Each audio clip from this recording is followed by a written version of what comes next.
Bismillahirrahmanirrahim. Raditu billah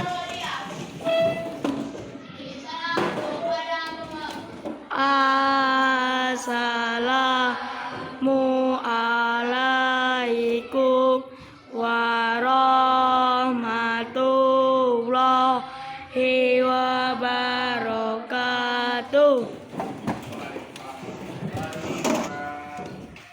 Bagaimana kabar semuanya? Sehat. Sehat semuanya? Sehat. Semuanya berangkat ya? Enggak. Ya, ada yang nggak berangkat ya? Ada. Ada ya, kamu absen dulu ya. Ya.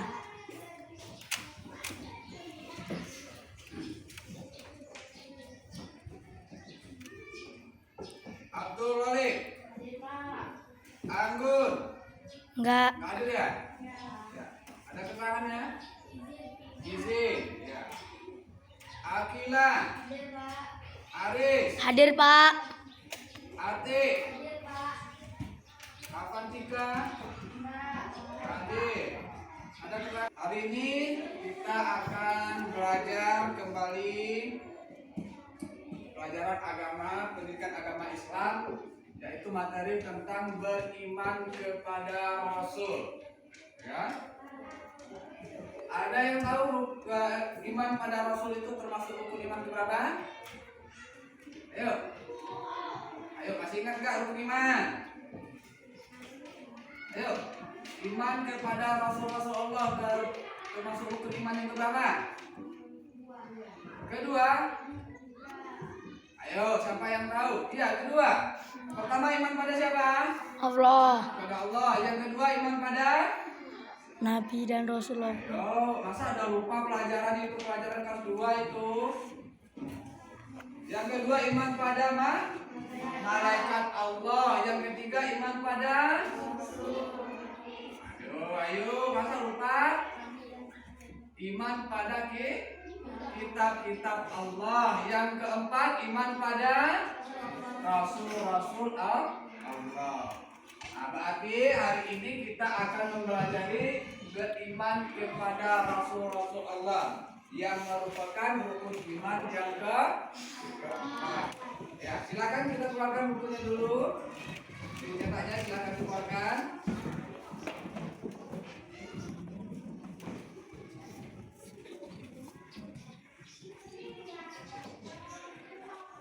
Dan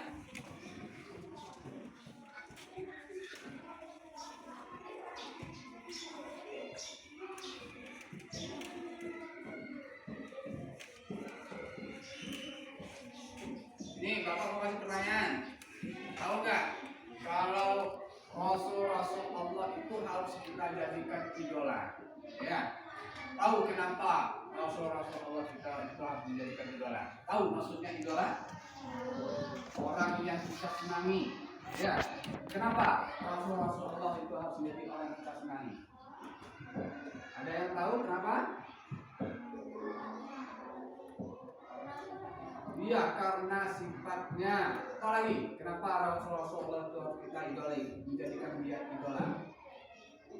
Tadi kata kawan kita tadi, karena Rasul-Rasul Allah itu mempunyai sifat-sifatnya yang bagus ya. Ya, ada lagi? Ya, karena Rasul-Rasul Allah itu mempunyai sifat-sifat yang baik yang patut kita contoh. Dia mempunyai kepribadian yang cukup baik, maka kita harus jadikan Rasul-Rasul Allah itu sebagai idola. Baik itu Rasul Allah kan jumlahnya ada berapa yang wajib kita ketahui? 25. Dari 25 ini kita jadikan salah satunya sebagai idola. Jangan kita cuma jadikan artis sebagai idola ya. Ya, nah Rasul-Rasul Allah dari 25 itu harus kita jadikan salah satunya idola kita ya. Pak mau tanya, ada nggak yang tahu sifat-sifat wajib bagi Rasul itu ada berapa?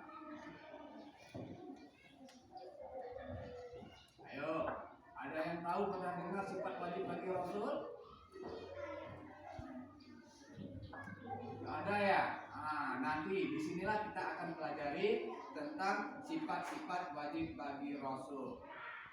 Selain itu, Rasul juga mempunyai sifat yang mustahil. Tadi mempunyai sifat wajib dan Rasul juga mempunyai sifat yang mustahil. Inilah kita akan pelajari hari ini.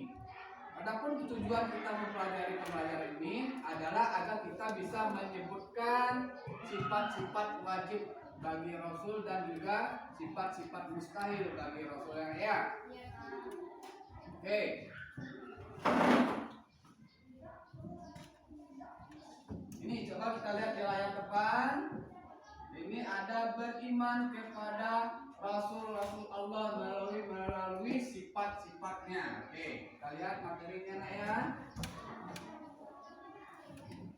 Sebelum itu kita akan tahu dulu iman itu apa? Iman pada Rasul itu apa? Di sini ada.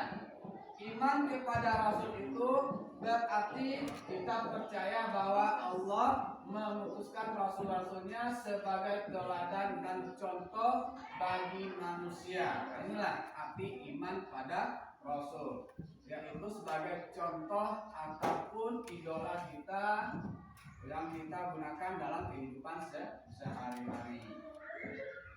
Oke. Nah, ini baru yang tadi. Rasul itu mempunyai sifat wajib dan juga sifat mustahil. Nah, apa sifat wajib bagi Rasul dan apa sifat wajib bagi sifat mustahil bagi Rasul? Inilah yang akan kita pelajari pada hari ini ya. Nah, oke, kita pindah ke materi selanjutnya. Inilah sifat wajib bagi Rasul. Ayo, pertamanya apa sifat wajib bagi Rasul ini? Ayo kuat, ayo semangat, ayo. Sidik. Apa artinya nak? Nah, pertama sifat wajib bagi Rasul itu adalah sidik, yang artinya jujur atau benar. Bagus. Yang kedua apa nak? Amanah. Apa artinya nak? Bagus ya. Sifat wajib kedua bagi Rasul yaitu amanah. Rasul itu mempunyai sifat amanah yang artinya dapat dipercayai ya.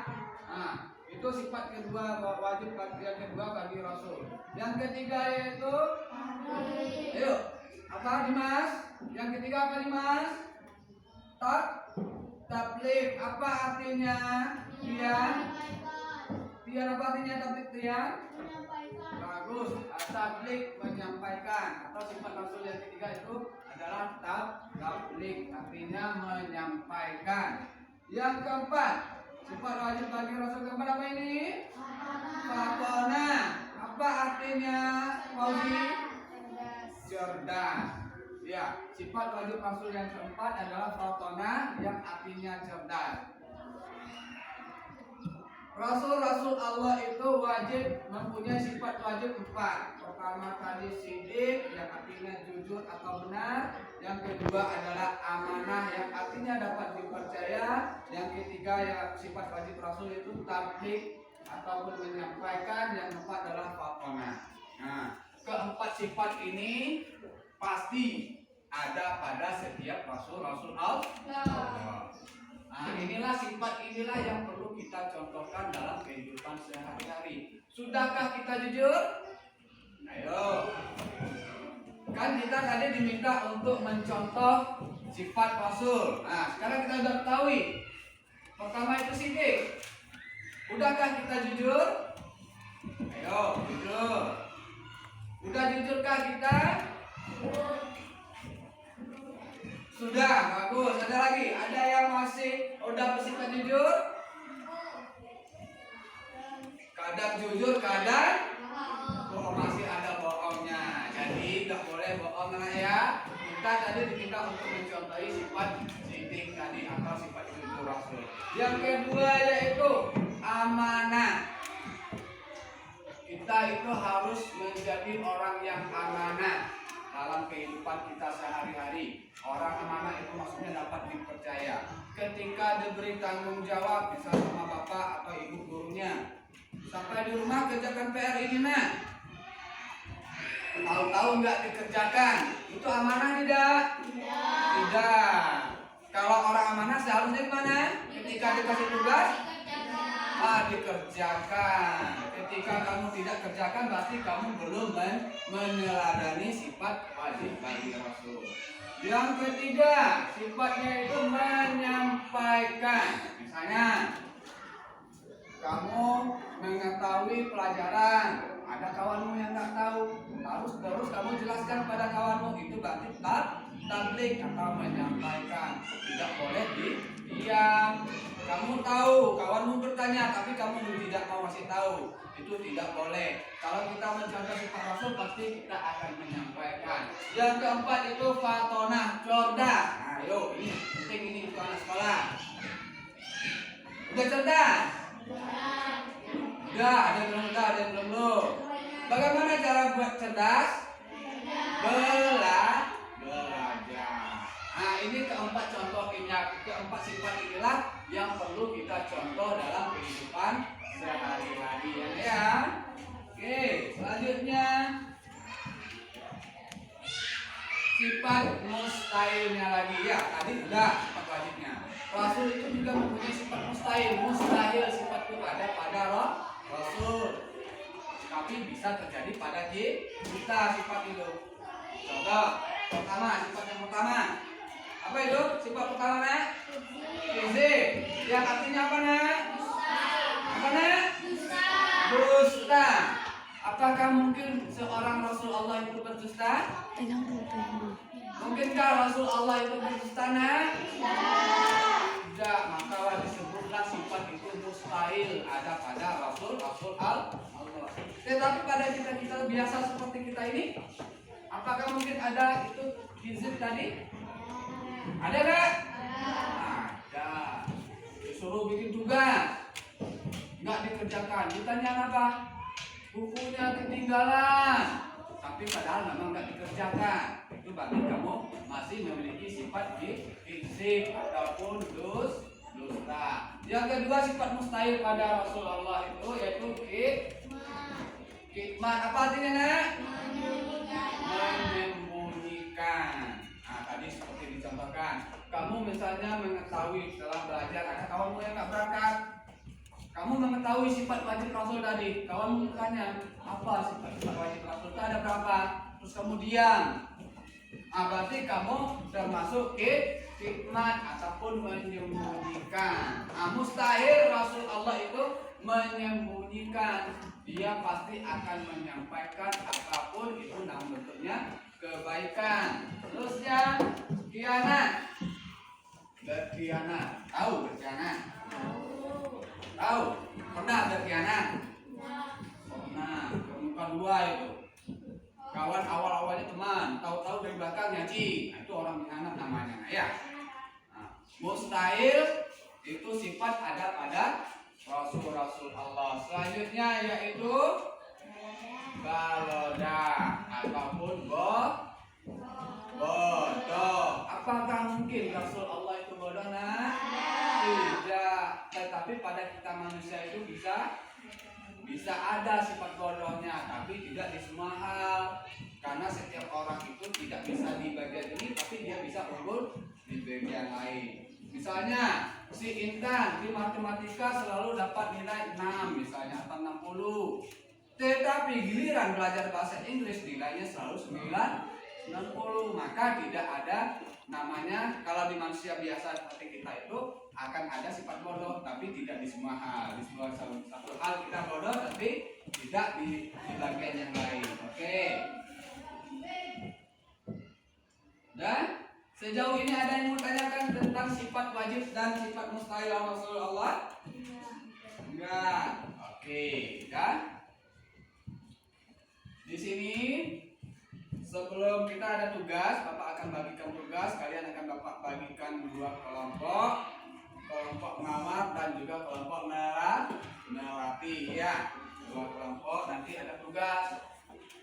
Nanti tugasnya itu adalah membuat poster, Nak, ya. Oke, Bapak bagi kelompoknya dulu, Nak, ya. Bapak bagi kelompok. Ini berapa yang hadir ini, Nak? 13. 13 ya? 1, 2, 3, 5, 5, 10, 12. berarti 6 ya. Bapak bagikan kelompoknya. Kelompok mawarnya Lip. 1 Intan, 2 Rolip, 3 Atik,